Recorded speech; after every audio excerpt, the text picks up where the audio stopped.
Well, let's go ahead and get started. Today's topic is aligning leadership and learning and development. And we're going to be talking about um, how leadership strategy and L&D strategy can help create organizational alignment. My doctorate's in business strategy. It's one of my passions. And I'm glad that you're here to um, participate in this webinar.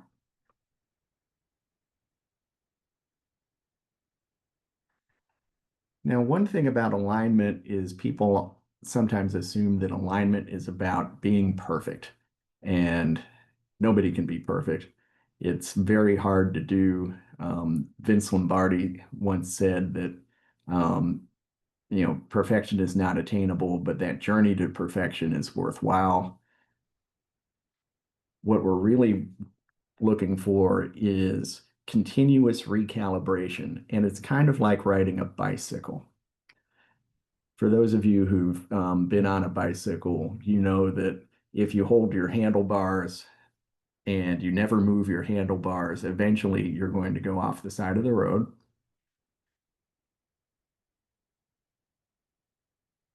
And I just got a question about chat being disabled. Let me check on that really quickly.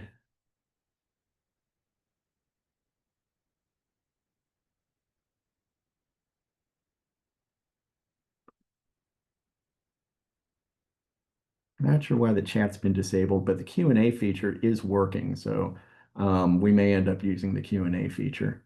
But thanks for that feedback. Appreciate it. Um,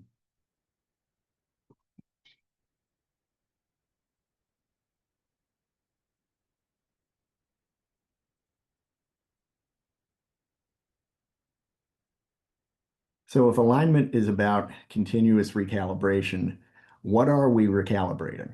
One of those things that we're recalibrating are our beliefs, and that includes our assumptions about a situation, about people, about the company, our work group, the economy, almost anything. We have to recalibrate what we think about a situation and be ready to, question our assumptions. Another thing that we need to recalibrate is our habits. And one of the things about habits is it takes 40 days to build a habit. This is important if you're, for example, trying to start up an exercise program or you're interested in keeping your office neater.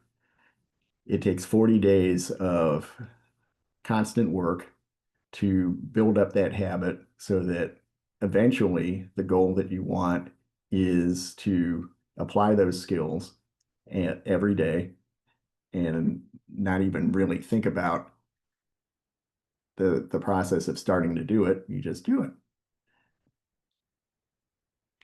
There are all sorts of systems that we use in organizations.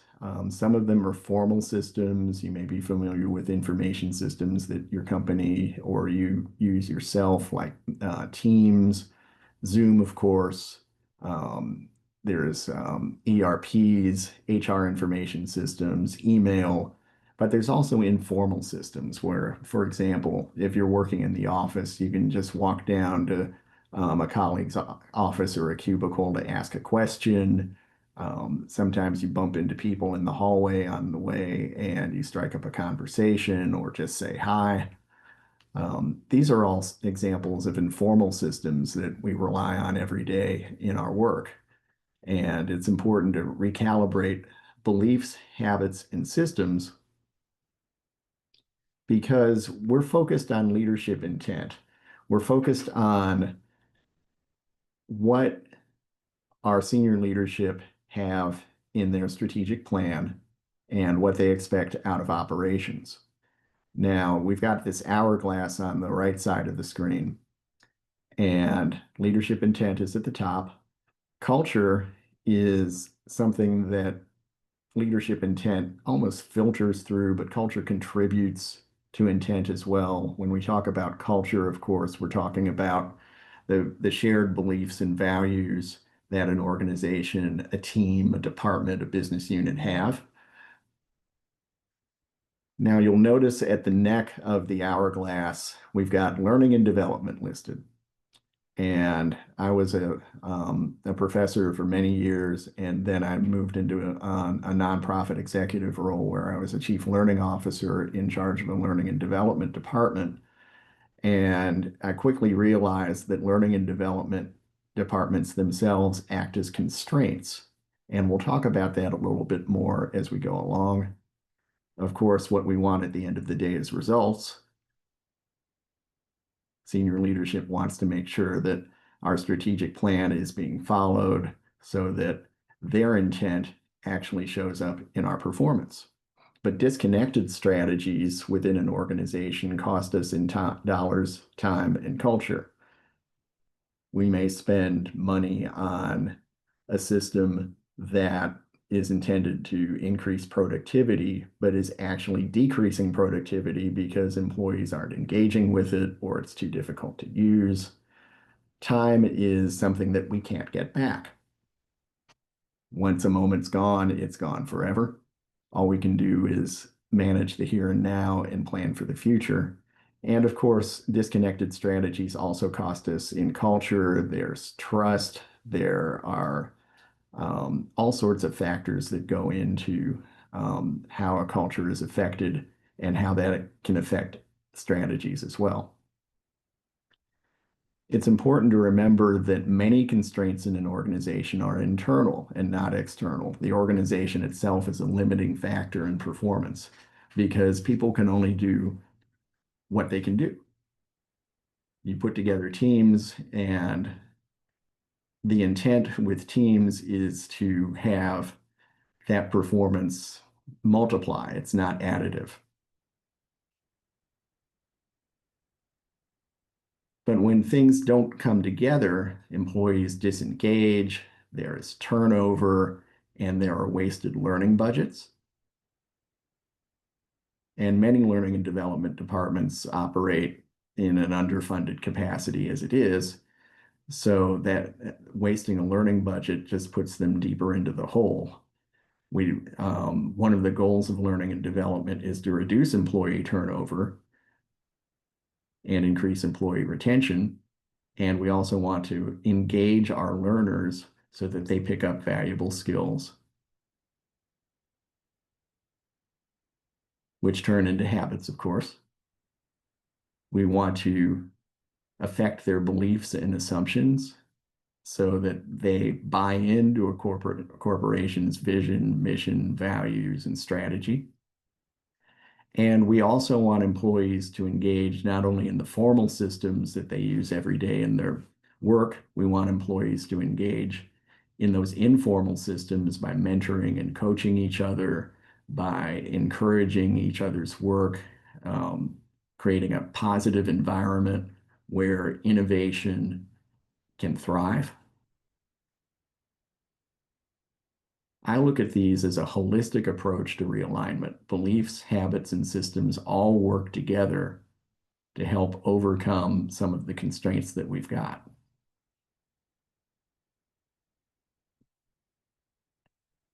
Now, every process has its constraints. Over on the left side of the screen, we've got a process diagram, and it goes through different phases. But at some point, there's going to be a bottleneck, not only the internal obstacles of beliefs, habits, and systems,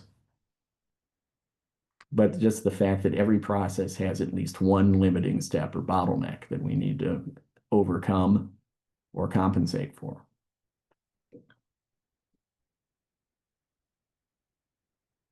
Eventually, managers, executives, and senior leaders are going to ask the magic question, why haven't we achieved our goals already? And it's a valid point.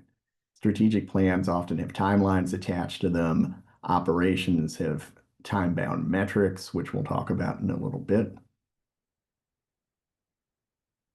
But these all point back to the constraints or bottlenecks that we've got. And those constraints or bottlenecks can actually limit us from achieving the goals that we want as an organization.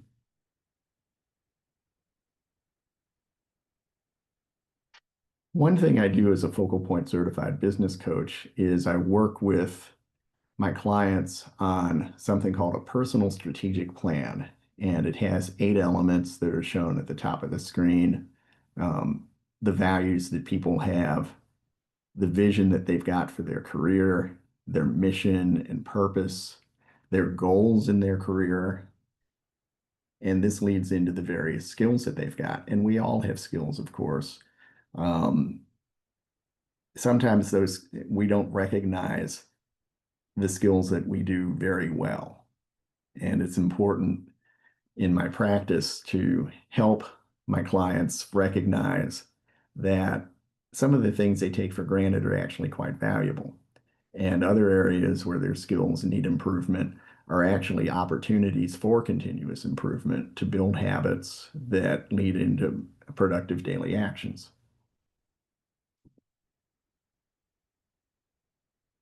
What I'd like us to do is consider this case example of a company, and it could be your company, it could be a company that you're familiar with, that launches a leading through change workshop to help mid-level leaders adapt to new strategies. But it turns out that engagement with this program is low.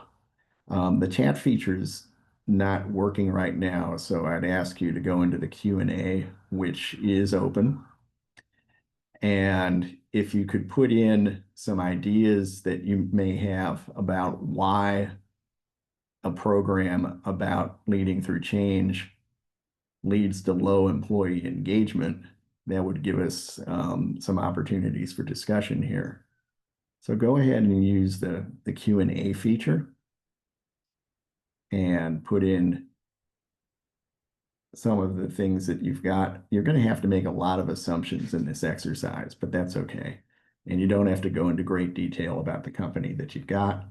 I see Yogi's contributed a piece already about a lack of stakeholder involvement in planning and content. Thank you for that, Yogi. Bruce has chimed in that trust in the change process from the employees regarding the management decision to change. Trust is very important. Thanks for that observation, Bruce.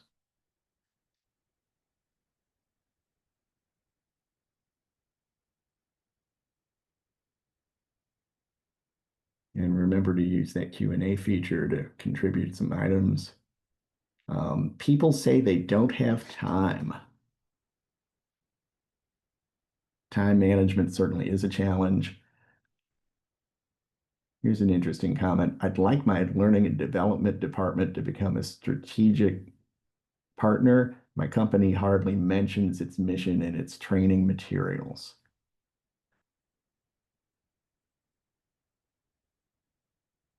Thank you for that comment.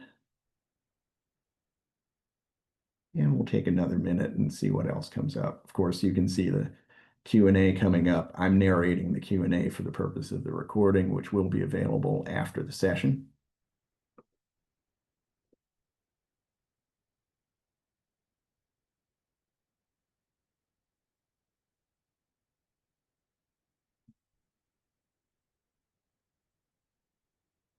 And if you've got any more thoughts, please contribute in the Q&A as we move forward.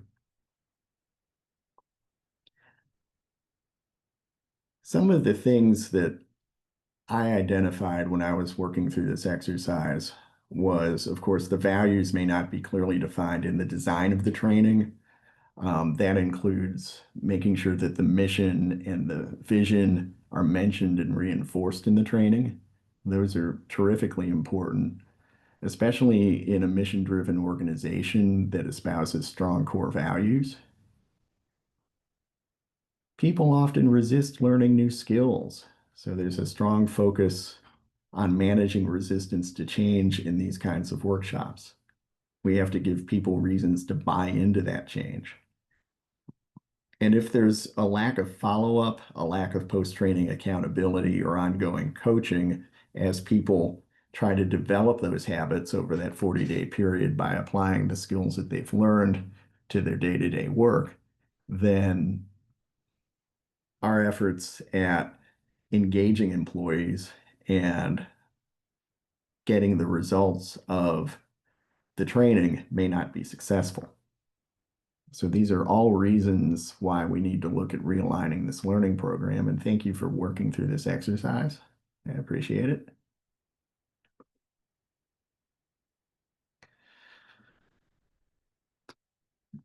The model I've got up on the screen is maturity model, which we commonly use to talk about various aspects of an organization. And if we look at this maturity model, the first area of that model is being a delivery provider, and many learning and development departments don't make it out of that particular piece of the model. If you're a delivery provider, learning and development department, you're focused on compliance. And in many organizations, compliance with internal and external standards is critically important, especially in organizations that um, are required to have high safety standards, or organizations, for example, that provide healthcare. Compliance is key. So those learning and development departments who are delivery providers may be doing a great job of delivering the basic training that employees need, especially in onboarding and periodic certification and recertification of people in the organization. They measure their success in the cost, quality, and completion of the training, but completion doesn't really tell you anything about how well people are using those skills. It doesn't necessarily tell you how well they've engaged in the training. The next step up the ladder is becoming a business partner, which is always a good goal for a learning and development department to have, because partners provide solutions that are based on immediate initiatives and priorities for that organization, business unit, program, or department. This requires the learning and development department to have the resources and the capability to create advanced learning experiences beyond a webinar, for example, or a face-to-face workshop that is essentially a lecture. Some of the metrics that we use to measure the success of these workshops include behavior impact. Has the participants' behavior changed in some measurable way over time? Another metric that we could look at is how much time does it take to get a product or service solution to market?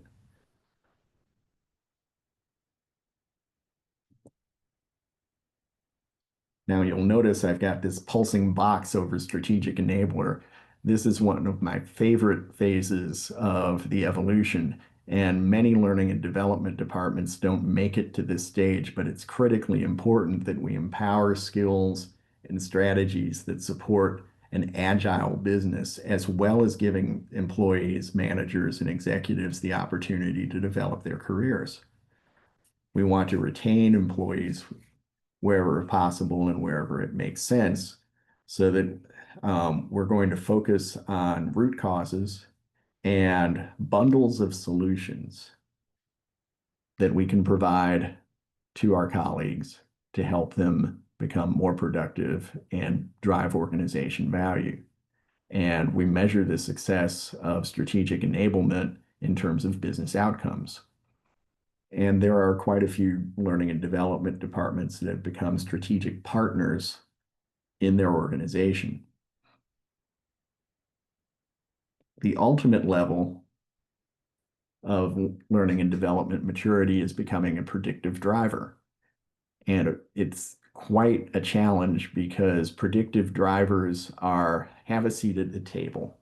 They help advise businesses about emerging trends like artificial intelligence, for example. During the pandemic, work from home and remote work were trends that caught on very, very quickly because of necessity. Both AI and remote work have affected the ability of organizations to create value, both in the near term and the far term. Part of being a predictive driver of change is, just as we were talking about continuous recalibration earlier, being a predictive driver requires a continuous assessment of anticipated future demands. and we can measure that in terms of business growth. I find this model particularly helpful when working with clients who are interested in moving their learning and development departments from the two lower levels, delivery provider and business partner, into having a seat at the strategy table.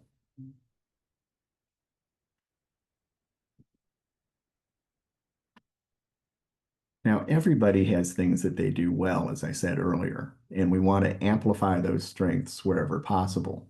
So think about what you do exceptionally well. What gets you out of bed in the morning? What gets you in the car and drive into the office if you happen to work at on site?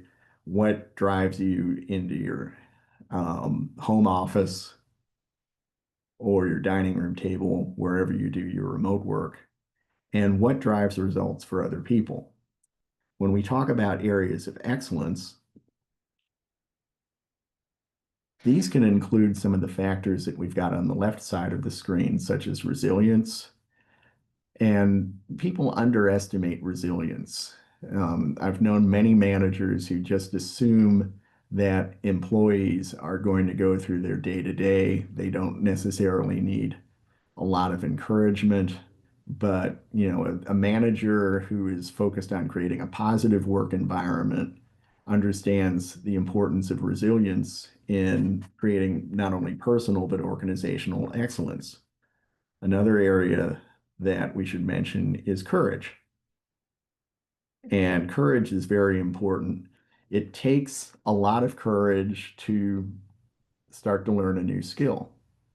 It takes a lot of courage to dive into a new information system or take on a new workflow. And that points us to innovation, the bottom of the diamond that we have here. An organization that strives to continuously grow its value is going to be heavily focused on innovation, finding new ways to do the things that matter the most to performance. And finally, there's integrity, and that points back to mission and values. It's really what should underline the core values of an organization. Integrity is very important, not only for people within the organization, because they need to trust one another, of course. It's important for customers and vendors. They need to know that the organization and its representatives, our colleagues, are going to do what they promise to do.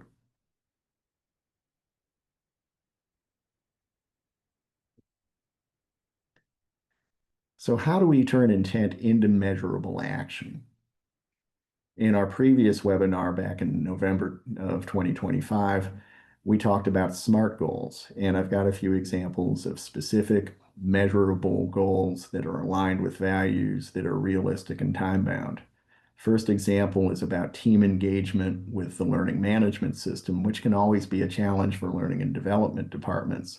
Some employees only check into the learning and management system when they receive a notification by email or a Slack message or a reminder from their supervisor that they need to complete a compliance training, or there's a new piece of training that's available about a new system that has come online.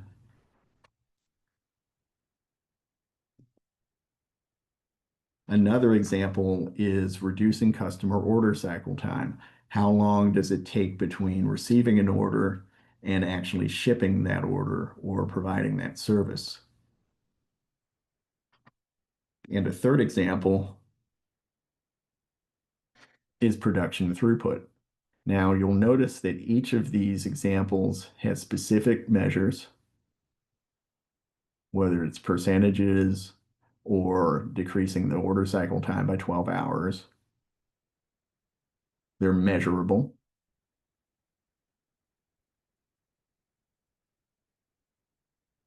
We're going to assume that these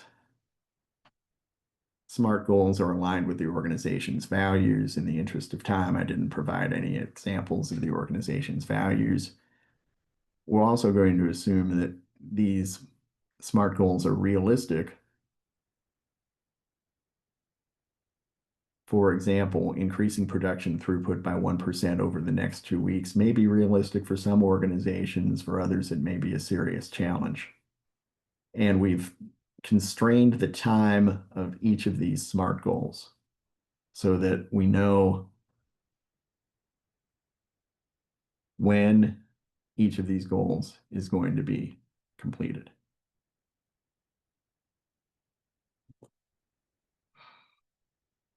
An exercise I like to do with clients is called zero-based thinking. And the primary question about zero-based thinking is, if we knew what we know now, would we start doing this over again?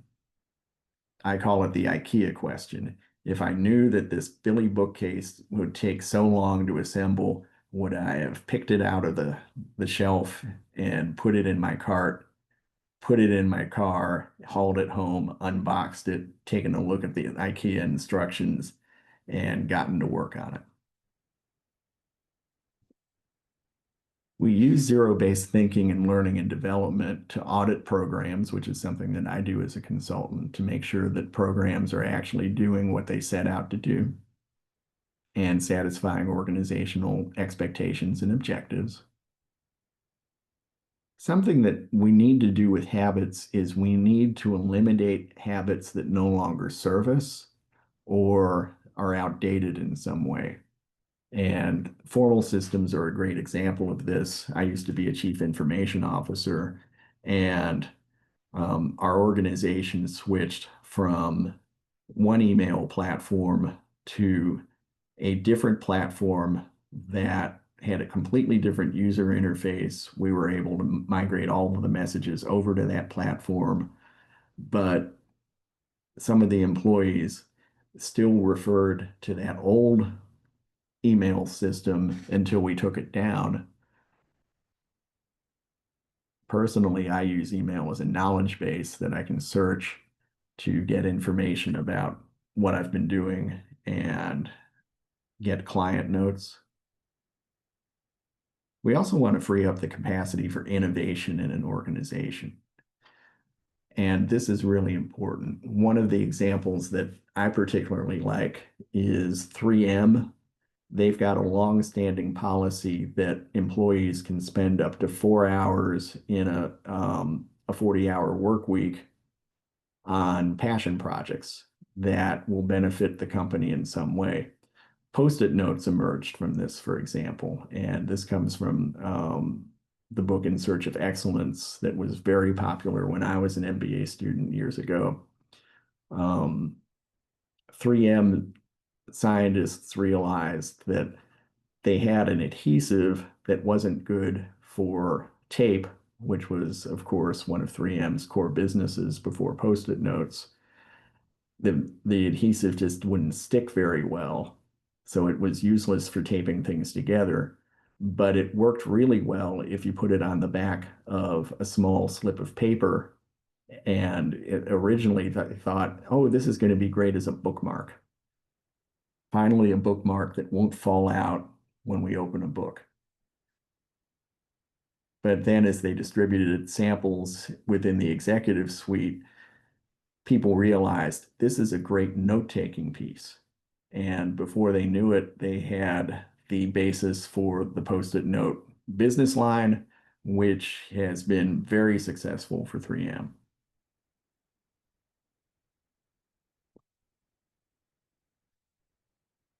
Now we've covered 5 different pieces that I use in focal point coaching during this discussion. We just covered zero-based thinking, which sustains continuous improvement, and I'm a huge fan of continuous improvement. It's a part of my life. Every day, I'm always trying to learn and do better than I did the day before. It's tremendously important, not only personally for me, but as a professional. And organizations that focus on continuous improvement and do a good job of integrating it into their mission, values, and strategy often see significant performance improvements. SMART goals are part of a framework that we call a 10 goal method that helps create measurable results.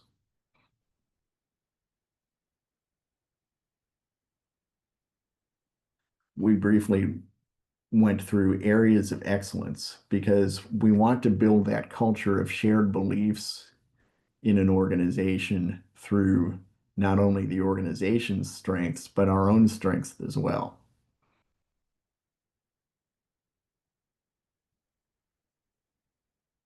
When we did that exercise about the leadership workshop, at the top of the screen, we had the elements of the personal strategic plan that went from values on the left to actions on the right. And we had this process of making sure that our values along the 6 steps between values and actions were actually aligned. And of course, we kicked off the discussion today with a discussion of constraints, identifying internal limits. And remember, many of the limits that an organization encounters are internal. So it's important to not only identify those limits, but figure out ways that an organization can overcome those limits, perhaps by installing new formal systems or affecting change in the informal systems that we use within the organization. And these are all areas where I can help as a focal point certified business coach and a learning and development consultant.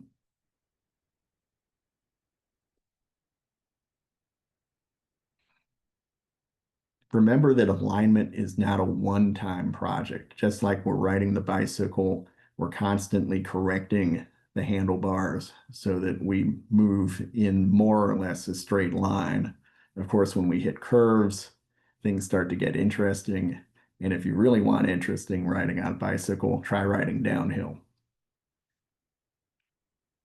Alignment is a rhythm of actions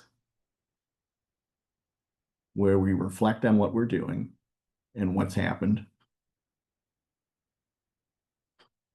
We refocus ourselves, and then we realign.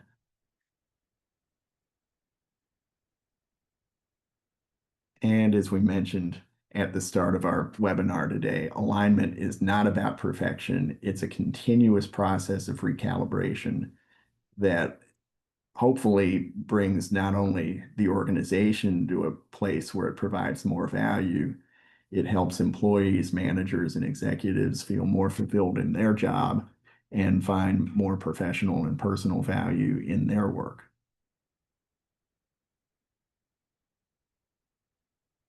We've got some time for some questions. So if anybody has questions, I've got the Q&A window open. I'm interested in what's on your mind regarding some of the topics that we've covered today. And just as a reminder, while people are putting their questions into the Q&A window, this webinar is being recorded. I will post it later today on the webinar page on my website at n3ed.com/webinar.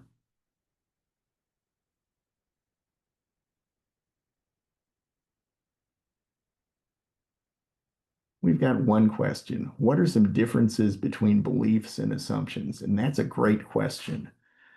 Some beliefs are based on fact. For example, we know the sun is in the sky. We know that gravity is not just a good idea, it's a law of nature. But we also have assumptions that are things that we have created to help us cope with the reality of life around us.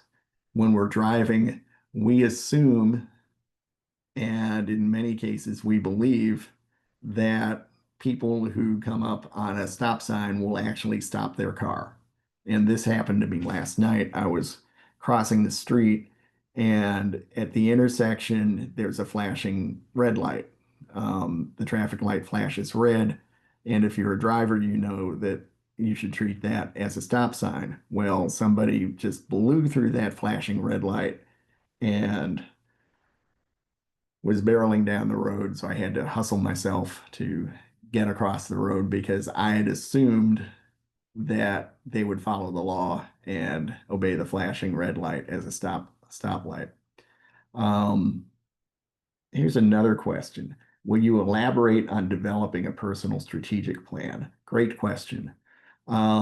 Developing a personal strategic plan involves not only some reflection on what you have been doing in the both in the short term and the long term for your career and your professional development, but what you want to do. And often there's a gap between where you are now and where you want to be. And part of the purpose of a personal strategic plan is to help bridge that gap so that you can fulfill your dreams, your desires, to perhaps become more capable with financial management in your organization. As an MBA student and as a doctoral student, I took several finance classes and several accounting classes, even though my major was management. I found that those classes really informed the way that I view strategy. Um, Another example is building skills in using information systems, which has become more and more crucial for people in organizations. I was a student when personal computers first came out. And originally, when computers came out, very few large organizations wanted to adopt personal computers. Information systems and IT departments were often reporting to finance departments because the IT and IS departments managed financial data and managed financial information. But the personal computer helped change that.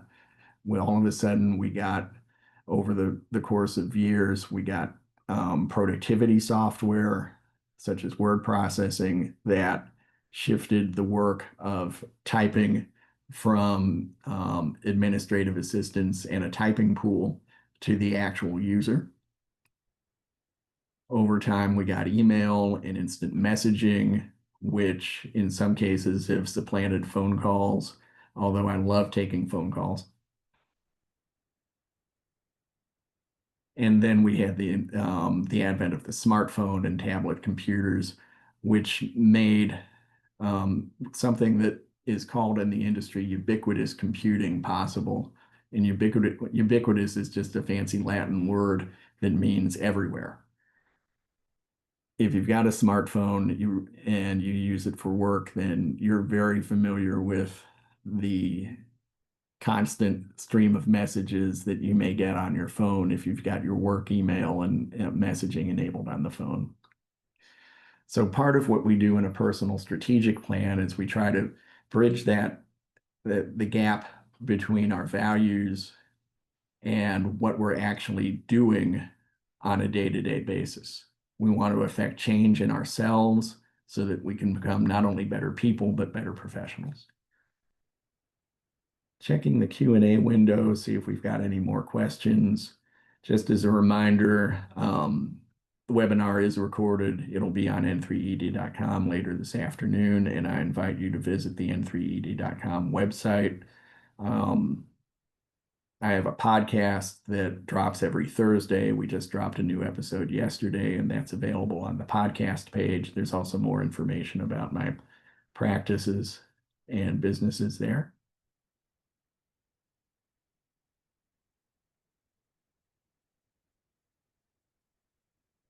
And if you enjoyed today's webinar, we've got another webinar coming up on Friday, December 12th. It'll also be a free webinar, runs at noon, and I'll leave the QR code up on the screen for a moment. If you want to get your phone out and use the QR code, it will take you to the LinkedIn page where you can register for that webinar. If you want to register for the webinar later on, you can also go to the n3ed.com/webinar page. There will be a link at the top of the page to register for the webinar shortly. And there's also a link towards the bottom of the page, along with the video recap of the November webinar. And you can click that registration link for December 12 or use the QR code to go ahead and register for the next month's webinar, which will be on how AI is redefining learning communities. I've been fascinated by artificial intelligence ever since I was introduced to expert systems when I was a doctoral student. And of course, AI has now permeated the workplace. It's a part of our lives. I'm always fascinated by people who say they will never use AI, but they're using Siri or the Google Assistant, which rely heavily on AI to interpret our spoken requests and come up with relevant answers. One of my favorite features on my phone is its ability to provide summaries of messages on my lock screen so I can quickly glance at a notification and see what a string of messages is about in just a couple of lines of text. But we're going to be talking about how artificial intelligence and learning communities are changing, and it's changing the organization from a knowledge-based organization to a network-based organization. To me, that's really the next step in the evolution of companies and nonprofits is that network piece where people are not only more interconnected, but they're working together in different ways beyond remote work, beyond Slack or Teams messaging. There are all sorts of systems available enabled by artificial intelligence to help us build organizational value, and artificial intelligence is a big part of that. Well, I wanted to thank you for attending today. It was a pleasure working with each of you. And if you've got any questions for me, feel free to drop by n3ed.com. There is a link in the lower right corner of the screen where you can schedule a call with me. And my contact information is also available on the website. My email address is pretty simple. It's Bill, B-I-L-L, at n3ed.com. And you can always send me a message when you've got questions, or if you want to just get together and have a chat, use that Calendly link in the lower right-hand corner of the n3ed.com website, and I'd be happy to talk with you. Thanks for attending today's webinar, and I hope you'll join us in a month for our next webinar on network organizations and AI. Have a great weekend, and I look forward to talking with you soon.